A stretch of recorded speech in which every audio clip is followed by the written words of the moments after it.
Before I talk about the 10 out of 10 albums from the 2000s decade, we need to talk about some near perfect albums from the 2010s decade that were just so close to making it, but weren't quite there. Like I've said in previous videos, when I'm talking about near perfect albums, you can kind of consider these my honorable mentions of the decade. So albums that I thought were just really close to being a 10 out of 10, but were maybe missing just a few elements or maybe one little thing. Whatever it is, these are some near perfect albums from the 2010s. If you want to see my full and complete list, be sure to stick around to the end of the video so you can get a little glimpse of that. All right, so first up, I've got Minecraft Volume Alpha by C418. Before you scroll away from the video, this is an exceptional ambient soundscape record. Yes, it's a score backing one of the most iconic video games of all time, but there are some insanely beautiful textures and soundscapes on this record that whether you want to listen to it to fall asleep, to study, to write, to do anything. It is an amazing, cohesive record that builds an atmosphere that you can really just dissociate to. Highly recommend. Next up, I've got Bloom by Beach House. This is kind of their biggest and best record in my opinion, and most would probably agree for good reason.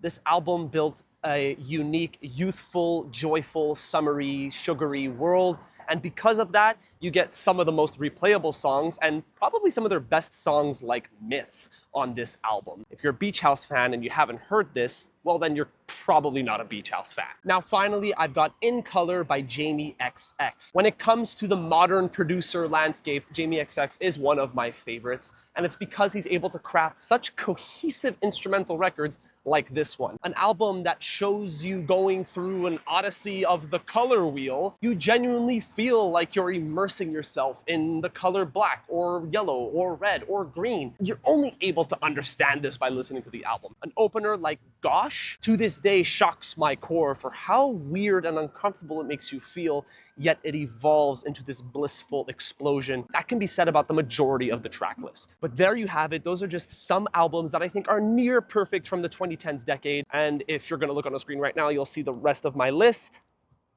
Beautiful. Now, if you want to catch my 10 out of 10 albums from the 2000s, please be sure to subscribe, like, share, do all of that fun stuff, and I'll catch y'all next time.